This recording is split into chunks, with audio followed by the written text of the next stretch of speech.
Oremos. Gracias, Señor, por permitirnos estar aquí. Estamos ante ti sin aliento.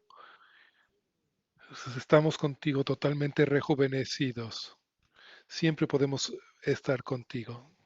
No importa lo que hagamos, siempre estamos ahí para encontrarte. Gracias por tu bondad, por tu confianza, que podemos confiar contigo, en ti. Esperamos que esta mañana te podemos hablar a través de James, podamos escuchar tu voz, que tengamos el valor de decir lo que de escuchar lo que nos tienes que decir, conforme entendemos más de esta vida perfecta que nos has dado y te seguimos como nuestro Rey. Muchísimas gracias en tu nombre. Amén. Si eso no les da suficiente energía en los domingos, no sé qué vamos a hacer para que tengan energía. Eso fue fantástico. Quiero agradecer a cada uno de ustedes por todo lo que dan en su tránsito, no solo por su generosidad financiera, que es enorme, sino por habernos dado sus servicios, su tiempo, su energía.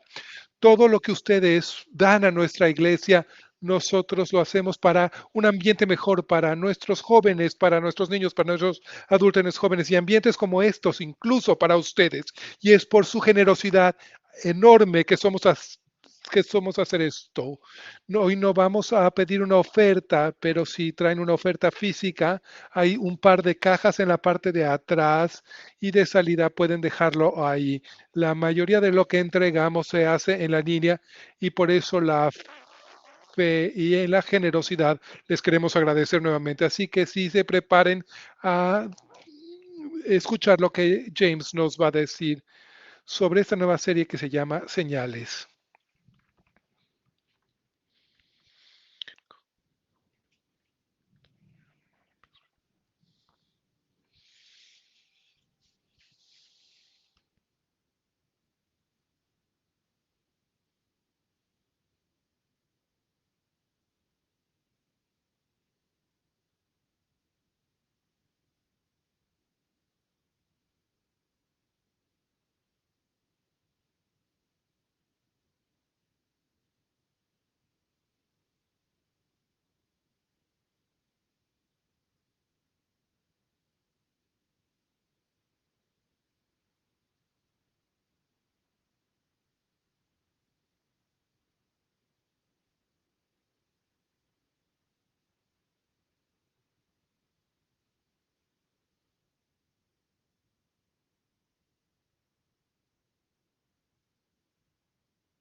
Hoy empezamos una serie que se llama de señales y vemos unos señales, no señales del camino, sino señales que Jesús nos da para ayudarnos a identificar quién era.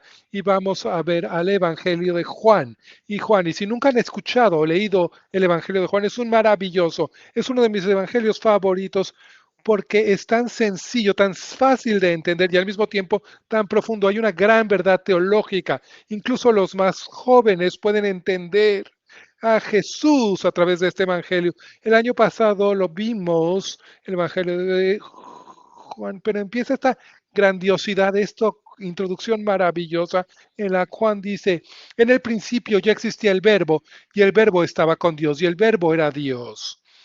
Él estaba en el principio de Dios. Todas las cosas fueron hechas por medio de Él y sin Él nada de lo que ha sido hecho fue hecho. En Él estaba la vida y la vida era la luz de los hombres. La luz brilla en las tinieblas y las tinieblas no la comprendieron. Así que Juan está hablando de términos teológicos que son enormes, son maravillosos. No hay ningún otro pasaje de la Escritura como el capítulo 1 de San Juan, de Juan. Y en este libro, en este evangelio, habla de los 7 declaraciones de yo soy, y hablamos de ellas hace unos tiempos, en las que Jesús en el Evangelio de Juan utiliza esta frase, yo soy, y eso es una frase muy importante, porque en el Antiguo Testamento, cientos y cientos de años antes de que apareciera Jesús, Dios se le aparece a Moisés y quiero que vayas con Egipto y los saques de la esclavitud. Y cuando yo vaya a Egipto, ¿quién digo que me mandó? Y di, yo soy, diles que yo soy te mandó. Esa es la palabra de Dios y esto es el nombre santo de Dios. La gente lo decía, no, la gente no lo quería escribir. Así que cuando llega Jesús y habla de sí mismo y 7 veces en el Evangelio de Juan toma este nombre que Dios se había asignado a sí mismo y dice, yo soy. Hace una cosa sorprendente. Así que hay 7 declaraciones en las que habla Juan, en las que Jesús dice yo sois. Y al mismo tiempo hay 7 señales milagrosas de las que habla Jesús a través del Evangelio. Y realmente está tratando de dirigir a la gente para ver quién es Jesús. Y no solo son milagros, en griego hay un término para milagros y el término que usa Juan es distinto, que significa realmente extinguido, una marca que distingue en lo que algo que se sabe, es una indicación, es una evidencia, es algo concreto que puedes ver para saber hacia dónde vas. Es como una señal, un señalamiento en el camino, como así nos dirige. Hay cosas que Jesús, que ha hecho Jesús, que son señales que nos dirigen hacia algún lado. De hecho, viene hacia el final de este Evangelio, en el capítulo 20, y dice, en el versículo 30, Jesús realizó muchas otras señales en presencia de sus discípulos que no están escritas en este libro. En otras palabras, hay muchas cosas que Jesús hizo y yo he escogido estas 7. Son las 7 que Jesús ha hecho. Si ves todos los evangelios y a veces de todos los milagros que hace Jesús, ves que hay 33. Pero Juan dice, yo solo les... Hay muchísimos más que esos. Así que yo me he estado hecho pensando conscientemente y he seleccionado los 7 que yo considero, los 7 que hizo y por qué los hizo. Y en el verso 31, y estos están escritos, así que hay una razón por las que les estoy escribiendo estas, hay una razón por las que he escrito estas de la vida de Jesús. ¿Y cuál es esa razón? La razón es para que tú creas que Jesús es el Mesías, el Hijo de Dios, y que al creer puedas tener vida en su nombre.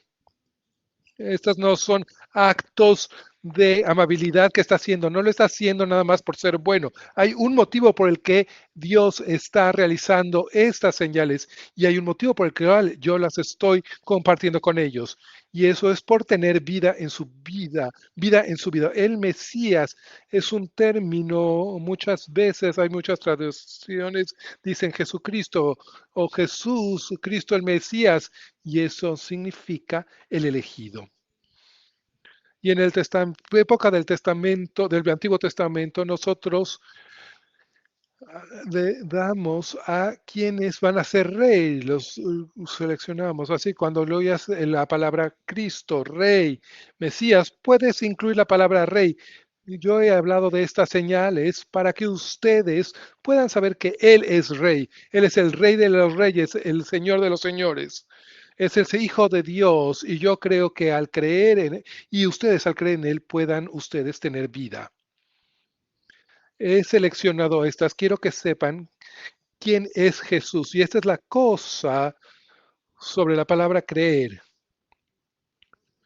Esa lo decimos mucho, decimos yo creo, eso lo decimos o ten fe. Y mucha gente que la fe cristiana es una fe ciega, que simplemente hay que creer, que no hay razón, simplemente realmente tienes que pensar muy fuerte y creer, creer, creer. Y Juan dice, no es cierto, no es así. La fe cristiana no se basa en una fe ciega, se basa en la evidencia. Se basa en cosas que realmente sucedieron y quiero que empiecen en las cosas que realmente sucedieron. Yo fui testigo de estas cosas y hay miles más, cientos más que vi a Jesús, que escuché a Jesús, pero estas cosas son verdaderas y no quiero que crean simplemente porque quieren creer. Quiero que crean porque hay evidencia, hay un sustento para Jesús. Necesitan entenderlo para que ustedes puedan creer en ese sustento y entonces así pueden ustedes tener vida en su nombre. Así que la base es que las señales de Jesús nos conducen a creer en Jesús para que creamos en Él y tengamos vida eterna. Sus señales hacen que nos permitan creer en Él como Hijo de Dios, no como un gran maestro moral, no como alguien que era amable con la gente, pero de hecho el Dios de Hijo, Dios en carne humana, divino, y ayudan, te conducen a creer en Él como Hijo de Dios, como Dios hecho hombre, Dios verdadero, y así puedas gozar de vida eterna. Así que tenemos a las primeras de estas señales y cada semana vamos a tomar una de las otras, de las señales que hizo Jesús. Y la primera es una de las más extrañas. Es una señal un poco extraña. De hecho, cuando lo lees, dices, pues no entiendo qué es tan espectacular de esta señal. Pero al mismo tiempo es una de las señales favoritas. Es la señal de Jesús convirtiendo agua en vino. A mí me gusta esa versión de Jesús, dice mucha gente dice, no saben sobre las otras señales, pero conocen esta. Sí, sí, sí, esa sí me acuerdo, de esa sí me acuerdo, claro. Así que si tienen su Biblia o su Biblia, pueden ir al capítulo 2. Y esto pasa en los primeros 7 días. Al principio, estamos en los primeros 7 días del ministerio de Jesús. Acaba de salir y hace su primera señal, esta señal milagrosa. Y esto es lo que dice en el capítulo 2, en el versículo 1. Al tercer día se celebró una boda en Caná de Galilea. Así que hagamos una pausa. Hay algo muy grande que está sucediendo. Para los que han planeado una boda, sabrán que toma mucho trabajo, es mucho dinero, es mucho trabajo y es un día. Pero en la época de Jesús, las bodas eran una cosa muy grande. Nosotros pensamos de un día que va a empezar de 6 o 7 horas, la ceremonia y luego la fiesta, y luego se van los novios y ya todo el mundo se va a su casa. Pero eso no es lo que sucedía en la época de Jesús. En la época de Jesús había una celebración que duraba más o menos una semana incluso, y se esperaba que los novios y la familia proveyeran de todo lo que los invitados necesitaban durante una semana, comida, entretenimiento, trago, todo. Esto era un asunto muy grande. Es una gran cosa que tiene que ver con la hospitalidad. Así que dice que al tercer día se celebró una boda en Caná de Galilea. Y continúa diciendo, y estaba ahí la madre de Jesús, y también Jesús fue invitado a la boda con sus discípulos. Me encanta que Jesús y sus discípulos habían estado invitados a los discípulos. Cuando estás planeando tu propia boda, piensas en la gente a la que quieres invitar y hay gente a la que dices, no, yo no quiero invitarlos a ellos, porque no quieres el problema de tener que invitarlos. Y Jesús no era como esas personas. Cuando Jesús pensaba, cuando la gente pensaba en Jesús, decían, claro que lo quiero invitar, está en la lista. Y está en y tiene sus amigos, y quiero que sus amigos estén también en la lista. La gente quería que Jesús estuviera cerca. Era un hombre santo, era un rabino, pero la gente no le tenía miedo a eso. Realmente querían que estuviera ahí. Así que Jesús está en la lista de invitados junto con su mamá. Esto está como a 10 millas de donde creció Jesús en Nazaret. Así es alguien a lo mejor que era de la familia, alguien que algún conocido. Así que Jesús y su mamá están invitados a la boda. Y en el versículo 3 dice, cuando se terminó el vino, cuando se acabó el vino, la madre de Jesús le dijo, no tienen ya vino. Si ustedes tienen una celebración de bodas el día de hoy y que tienen mucha comida y de repente se les acaba el ponche, no es gran cosa. Sacas botellas de agua o se te acaba el camarones, hay otras cosas que pueden dar. Te recuperas de eso, pero en aquellas épocas, en la época de Jesús, se esperaba que tú proveyeras absolutamente todo y era una cosa de honor o vergüenza.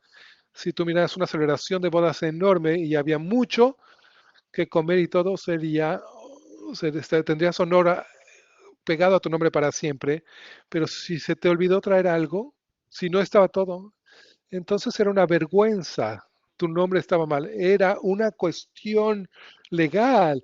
La gente incluso te podía demandar por no haber cumplido con lo que habías prometido. Así que de repente se les había acabado el vino. Ese es lo que había de beber. Ese día no tomas agua normal, porque en aquella época no tomabas agua porque tenía parásitos. Ahí lo había que neutralizar el agua y había que tomar entonces vino. Y la madre de Jesús llega y dice, ya no hay vino. Y a veces es difícil entender qué están tratando de conseguir las mujeres. ¿Se han dado cuenta de eso? Jesús está aquí y le dice, ya no tienen vino. Y, y Jesús, estás declarando, estás preguntando, ¿qué quieres que yo haga? Me siento y diga, oh, qué lástima, o qué es lo que esperas de mí. Y a veces es un poco frustrante porque los hombres no sabemos que debemos de tener la respuesta, sabemos que debemos de responder de una u otra manera y a veces nos sentimos atrapados. Aquí me hubiera sentido atrapado, en este caso yo. No sé exactamente qué es lo que quieres que yo haga. Esto, sé que a algunas personas les pasa, nunca me ha sucedido a mí. Que le preguntas a tu esposa o a tu novia o a tu mamá una pregunta y responden con una respuesta a una pregunta que no fue la que tú hiciste. ¿Te ha sucedido a ti? ¿A qué hora es el juego? Cuando yo estaba en Walmart el día de hoy, bien, entonces, ¿a qué hora es el juego? No entiendo. Entonces Jesús está en este momento en que su madre y le dice, y realmente hay algo abajo de la superficie, ella está declarando algo, pero es algo más, hay algo más detrás de lo que dice la madre. Y entonces Jesús le responde, esto es típico. ¿Qué nos interesa esto a ti y a mí, mujer?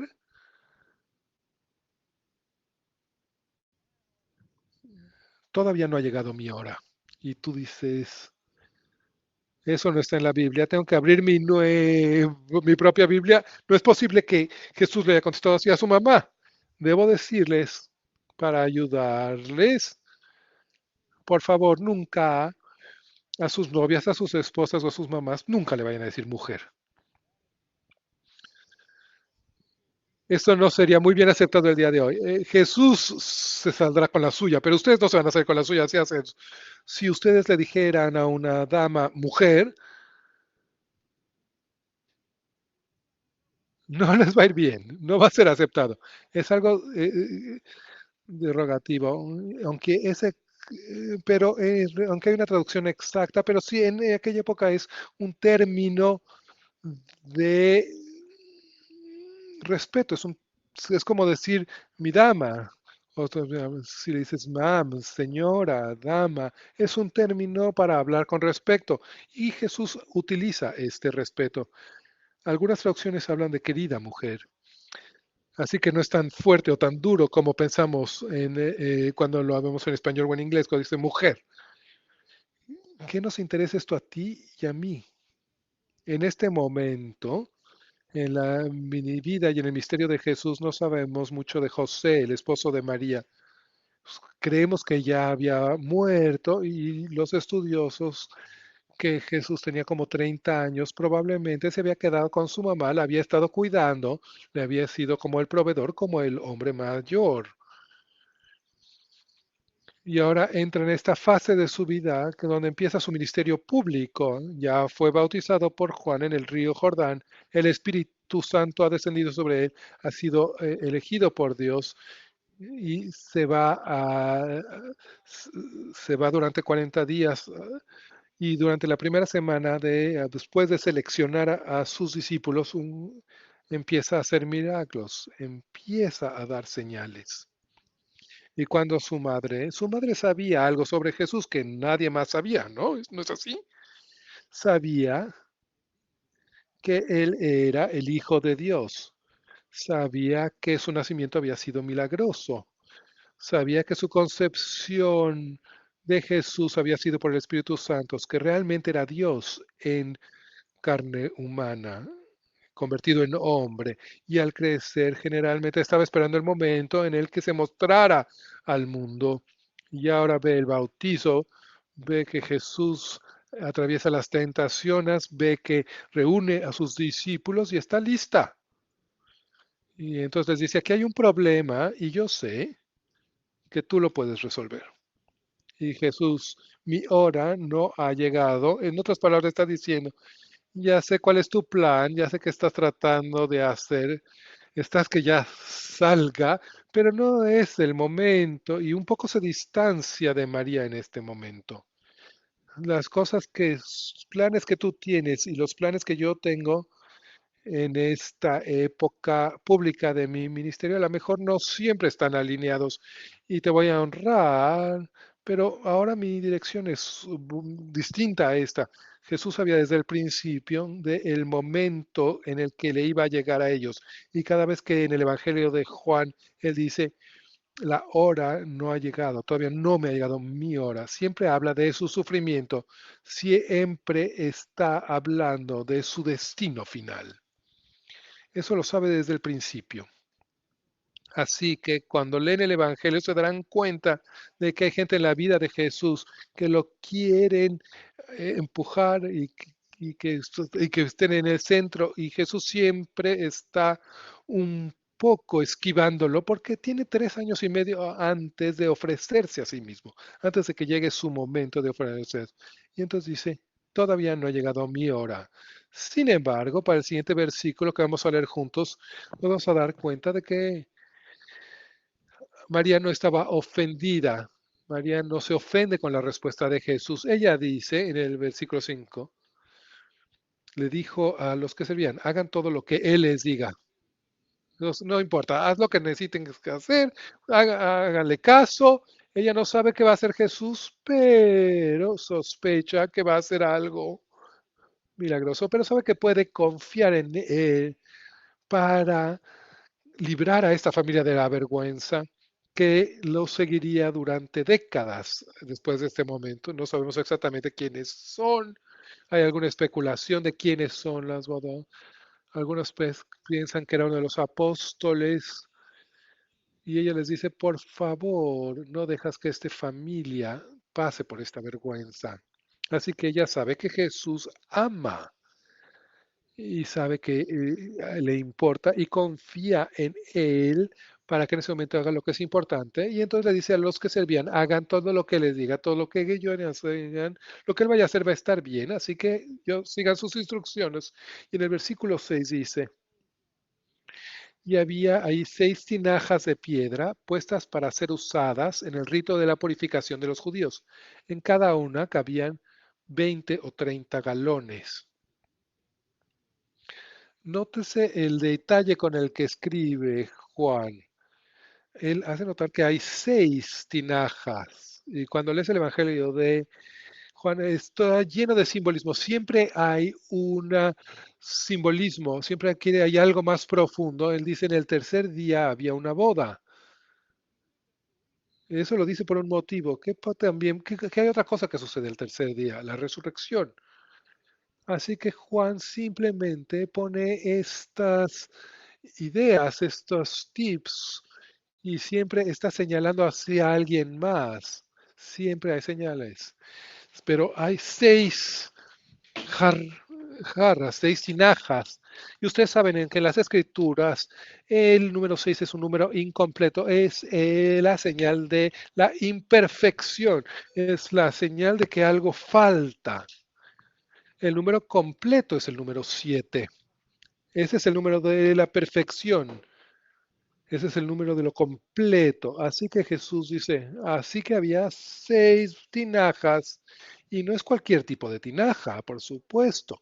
Es una tinaja que se utilizaba para la purificación de los judíos. En otras palabras, tenía un sentimiento religioso. El pueblo judía se lavaban en las Juanas, porque veamos lo que dice Marcos, porque los faraos y todos los judíos no comen a menos de que se vean las manos cuidadosamente, observando así la tradición de los ancianos. Cada vez que se reunía una familia o iban a un ritual, tomaban agua y se lavaban desde la punta de los dedos hacia las muñecas. Entonces había una ceremonia en la que se elevaban, no realmente los limpiaba, era una ceremonia que seguían y había esas 6 tinajas que se utilizaban para este tipo de ceremonia. Y Juan utiliza esta imagen para decir, el sistema antiguo es incompleto, no es suficiente. Tiene que haber algo más después de esto y esta es la idea de que Juan está poniendo en la mente de la audiencia y ellos están entendiendo y eso empiezan a entender el simbolismo. Para nosotros en los Estados Unidos no tenemos idea qué significa esto, pero en la época de San Juan, en la época de Juan hubieran entendido, si hubieran dicho el número 6 eso significa incompleto, o se lavan de manera ceremonial, eso no es suficiente. Juan está tratando de decirnos algo y de hecho realmente lo está tratando de hacer y lo dice, que cada uno de estos tinajas contenían 20 o 30 galones o tenían capacidad para eso. Y en el versículo 7 Jesús les dijo, llenen de agua las tinajas y las llenaron hasta el borde. Ustedes están pensando, hay 6 tinajas, cada una son 30, son como 180 galones. Han tratado de llenar 180 galones de botellas de agua de un galón. Así, que tienes que abrir la llave. Para estos tenían que ir a un pozo, tenían que ir a conseguir el agua, literalmente. No abría la llave y salía el agua. Así que esto es muchísima agua. Y Jesús, quiero que por favor las llenen todas estas tinajas. Y esto tomó cierto tiempo, no fue como en 5 minutos ya regresé y ya todo se solucionó. Así que van y consiguen y llenan las tinajas. Y cuando llenas un vaso de agua y lo vas a tomar, no lo llenas hasta el tope, ¿verdad? Hasta el borde, porque se va a caer. Y ellos no los llenaban a un poco, pero ellos decían, síguele, síguele, que llegue hasta el borde, por favor, porque va a haber suficiente, una cantidad suficiente, y no quiero que piense nadie de lo que voy a hacer, que hice algo con el agua. Van a ver hasta el tope, hasta arriba, pueden ver el agua en el borde. Y después dice en el siguiente versículo, saquen ahora un poco y llévenlo al mayordomo. Y se lo llevaron. Otra vez, para poner la escena, aquí hay una familia. No es una familia muy rica y a lo mejor por eso se les acabó el vino. Ya han pasado algunos días desde que empezó la celebración y todavía faltan algunos más. Y ellos dicen, esto va a causar vergüenza en mi nombre familiar. Esto es algo que nunca logremos, de lo que nunca lograremos recuperarnos. Y todo el mundo siente la tensión. Los sirvientes sienten las tensiones. No tenemos nada que darles de beber a las personas. Y Jesús dice, tráiganme agua, llenen las tinajas hasta el borde. Y entonces tomen un poco de esa agua y quiero que se lo lleven al mayordomo. No sé si había una conversación entre los sirvientes, pero si yo hubiera sido uno de los sirvientes, yo no se lo voy a llevar al mayordomo. Llévaselo tú, yo no me voy, a mí no me van a regañar. No vino y ahora estoy llevando agua sucia. Y estoy llevando esta agua sucia que además sale de donde todo el mundo se ha lavado las manos. Y yo no se la llevo al mesero principal, pero lo hacen, obedecen finalmente. Se necesitaba mucha confianza en Jesús. Yo no tengo idea qué está haciendo y esto no va a salir bien, pero si eso es lo que quiere que haga y su mamá digo, hagan exactamente lo que él dice, independientemente de lo que sea, y sigan sus instrucciones, así que lo vamos a hacer. Y en el siguiente versículo, en el 9, el mayordomo probó el agua convertida en vino. Fíjense cómo funciona la señal. Dios no hace nada, Él simplemente da instrucciones. Ve por el agua, llénala hasta el borde. Ahora llévenle un poco al mayordomo, no ora, no habla sobre ella, no es ningún movimiento encima en un momento entre que la sacaron de la jarra y se la llevaron al mayordomo, apareció la señal y los sirvientes llevaron el agua y realmente pensaban que era agua y decían, ay, Dios, se los tengo que llevar al mayordomo. Y el mayordomo que está encargado del banquete completo y está sorprendido, dice, más adelante dice, no sabía de dónde era, pero los que servían, que habían sacado el agua, sí lo sabían. Entonces entonces el mayordomo llamó al novio y le dijo, todo hombre sirve primero el vino bueno, y cuando hayan tomado bastantes, pues ya no les importa. Entonces sirven el inferior, pero eso se lo dice al novio, pero tú has guardado hasta ahora el vino bueno. Nadie hace esto. Siempre pones lo mejor al final, pero cuando la gente ya está contenta y con buenos espíritus, entonces sacas lo barato. Ustedes no han hecho nada así, ¿verdad? Vamos a salir con el... Primero vamos a sacar lo que tiene una marca conocida y después, ya cuando todo el mundo esté un poco borracho, sacaremos la genérica. Pero aquí sacaron después el mejor vino. Y no solo es el mejor vino, son 180 galones de vino. No sé si eso suena como mucho para ustedes, pero es mucho. De hecho, son como 29,000 copas de vino. No se hubieran podido acabar eso en un mes. Ya varios días de la boda, ya están en la celebración, van a tomar vino que les va a salir de las orejas. No es que Jesús los iba a solucionar el problema. Jesús les dio tanto que iban a tener vino de sobra. No aman eso de Jesús, nos da más de lo que necesitamos. Hay una extravagancia cuando hablamos de Jesús y hay una gran imagen cuando hablamos de esto. En las escrituras, el vino a veces se utiliza para hablar del Espíritu de Dios. A veces se utiliza para representar la alegría. Y en el Antiguo Testamento, en el Viejo Testamento, a través de los profetas, Dios decía, cuando la gente se rebelaba, decía cómo no tenía ningún vino, ya no tenían vino, cómo sus viñedos estaban vacíos, cómo no tenían nada de vino. Y durante la época del Mesías habría mucho vino. Esto es algo que aparece una y otra vez en el Viejo Testamento.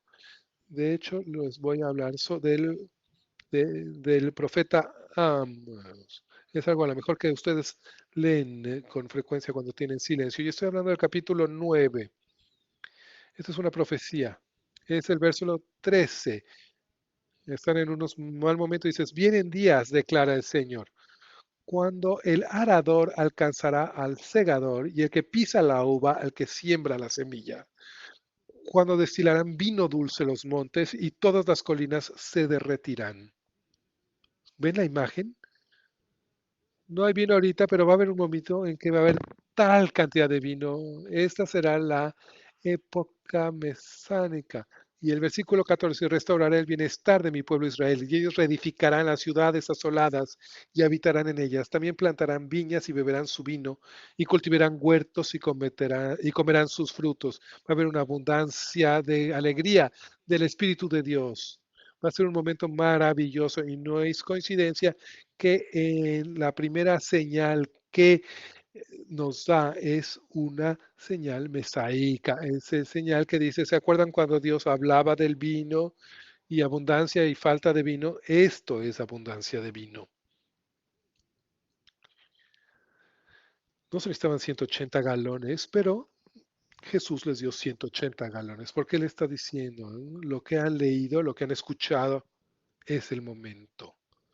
Yo soy de quien habla la escritura. Y en el versículo 11 dice,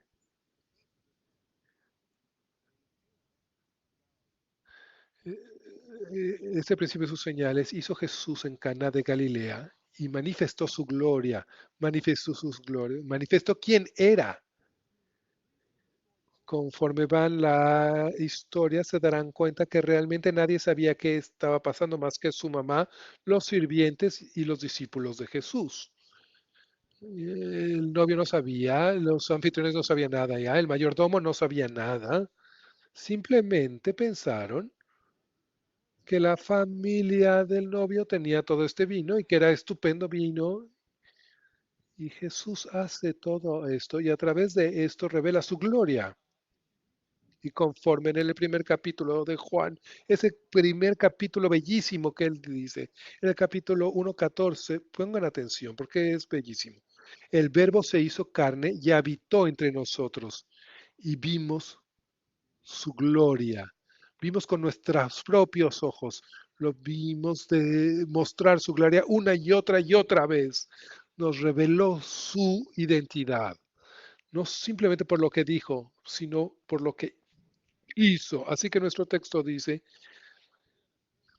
reveló su gloria. Y al final del versículo 11, y sus discípulos creyeron en él. Así acaba el versículo 11. Acababan de empezar su trayecto con Jesús como sus discípulos y por primera vez ven de lo que es capaz, ven que algo es distinto de él. Algo dijo, no hizo un escándalo, no hizo un espectáculo, pero lo que hizo Jesús es que satisfacer la necesidad de alguien y al hacerlo reveló su gloria. Eso no era una tarea fácil, por supuesto, cambiar el agua al vino puede ser un truco mágico, pero no es más que eso.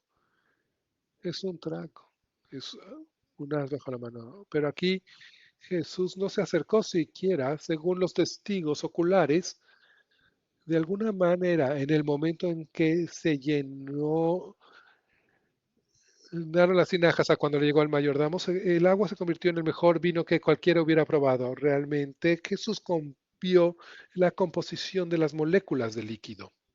Y eso es algo impresionante. Pero no debería de sorprendernos realmente. ¿Por qué? Porque en el primer capítulo de Juan, esto es lo que dice desde el principio. En el versículo 3 dice, todas las cosas fueron hechas por medio de Él y sin Él nada de lo que ha sido hecho fue hecho.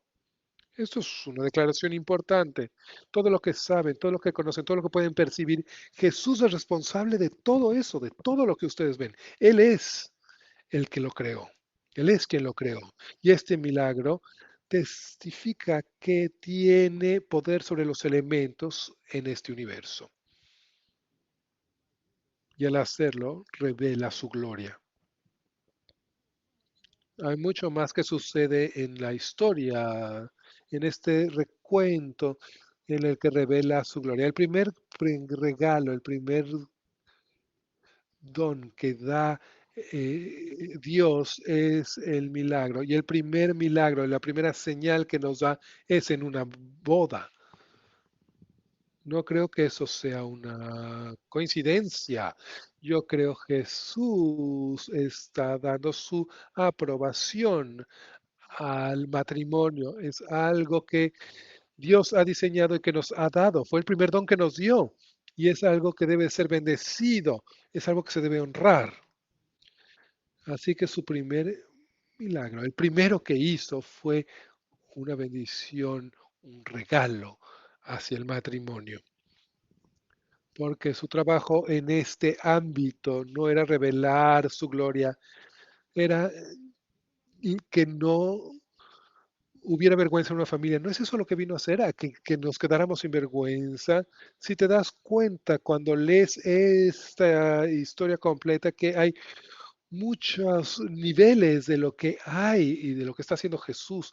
No solo se trata del vino y el agua, y cuando lees la historia de manera Jesús muy simplemente hace boom y no trata de hacer un escándalo, no trata. Su primer milagro no es enfrente de todo mundo en el templo, más bien viene en una familia que está desesperada y a él le importa y actúa a favor de ellos. Y a lo mejor ustedes piensan que ustedes son insignificantes.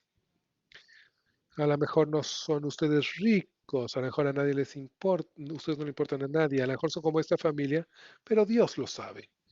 Dios sabe que son ustedes importantes y Él actúa a favor de ustedes. Eso quiere hacer. Así que con muchas frecuencias Dios actúa en nuestras vidas y realmente no nos damos cuenta. Por eso hace algunas semanas dije, cuando estén ustedes orando, por favor pongan la lista por las que puedan expresar su gratitud, porque Dios entrega, Dios da. Y a veces pienso que soy insignificante, soy pequeño, no soy nadie famoso, pero Dios proveerá. Dios lo sabe y Dios provee, a Dios le importa. Incluso para el menor hay tanta motivación desde el primer señal que realiza Jesús. Y no fue un acto al azar, no fue por compasión, hay una razón por la que hizo Jesús y ese es el punto clave. Las señales de Jesús están diseñadas para que creamos en Jesús como el Hijo de Dios, a fin de que gocemos de vida eterna. Cuando piensan en Jesús, cuando piensan en quién eres y vamos a ver todas estas señales que aparecen en Juan. No es solo un profesor moral, no simplemente un maestro que está ahí para motivar, para fomentar. Es algo mucho más. Ese es el Jesús que mucha gente no conoce. Si yo te amo y yo sé y estoy dispuesto a actuar a tu favor, y al hacer todo esto, estoy olvidando de todo el sistema de sacrificio, estoy dejando atrás todas esas viejas ceremonias porque no eran suficientes, eran incompletas. Y hay totalidad, hay plenitud. Cuando nos salvan, estamos salvados por la gracia de Dios, no por nuestra habilidad para mantener las ceremonias, no por nuestra habilidad de seguir adelante, es por la gracia de Dios que nos salvamos. Y Jesús provee esto para nosotros. Es un hombre lleno de gracia. James, ¿qué hago con todo esto? Aquí hay una aplicación específica. Vayamos en obediencia a las enseñanzas y mandamientos de Jesús. Jesús nos ama, sí, le preocupamos, sí, pero no solo simple vino para ser nuestro cuate, nuestro amigo, vino a ser nuestro rey. Jesús dijo, después de la resurrección, dijo a sus discípulos, toda autoridad en los cielos y en la tierra recae sobre mí. Así que yo tengo la autoridad completa y quiero que les enseñen a todos mundos, enseñen que observen y que obedezcan todo lo que yo les he enseñado a ustedes. ¿Se acuerdan lo que les dijo María a los sirvientes? Hagan todo lo que Él les diga. Eso le dijo María. Y creo que eso es una buena oración para nosotros. Simplemente hagamos lo que Él nos diga que hagamos. Cuando veamos nuestra vida y consideremos y analicemos nuestra vida, creo que estoy un poco fuera de centro de lo que quisiera Jesús, que reflexionemos y regresemos a Él y hagamos simplemente todo lo que Él nos diga que hagamos. Debería ser una alegría, pero es difícil. Nos gusta ser independientes, queremos seguir Jesús siempre y cuando no requiera nada de nosotros, pero así no es como funciona Jesús. Él dice, toda autoridad ha recaído sobre mí. No sé qué vaya a hacer Jesús, eso dice María, pero hagan exactamente lo que les dijo. Así que hay una área de su vida en la que no están siguiendo el camino de Jesús. En qué consiste lo que están haciendo. Y necesitan hacer lo que dijo María, simplemente síganlo. Confíen en él. Esos sirvientes no sabían qué es lo que iba a pasar y sin embargo siguieron a Jesús. No entiendo por qué estoy llevando agua sucia al mayordomo y estoy seguro que eso no va a salir bien, pero María les había dicho, hagan todo lo que él les diga, así que bueno, lo voy a hacer. Y en ese momento formaron parte de una señal milagrosa de lo que era Jesús y muchas veces no caminamos en obediencia y nos perdemos de lo que Dios quiere hacer a través de nuestra obediencia. Así que simplemente los motivaría para que hicieran lo que Dios les diga que hagan, que vivan como Dios les dice que vivan, que hagan caso a su palabra. Tiene la autoridad. Las señales de Jesús están diseñadas para que creamos en Jesús como el Hijo de Dios, a fin de que gocemos de vida eterna en su nombre. Padres, te doy gracias, estoy agradecido de que nuestra relación contigo y en todo esto que llamamos cristianidad no está basado únicamente en creer, en tener fe, sino que se basa en evidencia, en testimonios oculares de lo que la gente vio que Jesús hizo y lo que escuchó que dijo, que tenemos un sustento firme, que no tenemos que creer en historias, sino que realmente tenemos testigos que estuvieron ahí, que a través del escrutinio del tiempo y que incluso el día de hoy podemos creer en su testimonio a pesar del tiempo que ha transcurrido y que sabemos que estas señales que tu hijo presentó no fueron actos al azar de amabilidad, sino para presentarse como el Mesías, como el Rey, como el Hijo de Dios. Para eso te damos gracias por el registro que tenemos en la Escritura. Lo oramos en nombre de nuestro Señor Jesucristo. La semana a semana regresaremos y vamos otra vez a analizar el Evangelio del Evangelio de Juan. Y si ustedes son nuevos, tenemos un ambiente que se llama Connections, que está a la izquierda y está disponible en español. Pueden ustedes preguntar ahí. Eh, Así que si nunca han estado en conexiones, por favor, pasen a saludar. Y si no tienen una copia física, un ejemplar físico de la Biblia, pueden ir a conexiones. El pastor me dijo que a mí me pueden dar una Biblia gratis y les dará mucho gusto darles. Por favor, quisiera que todo el mundo tuviera un ejemplar de la escritura. Así que si no tienen una Biblia, por favor, pasen por ella. Vayan con conexiones y tomen una copia. Y espero que sea una bendición para ustedes. Y nos vemos la próxima semana para la segunda parte de señales.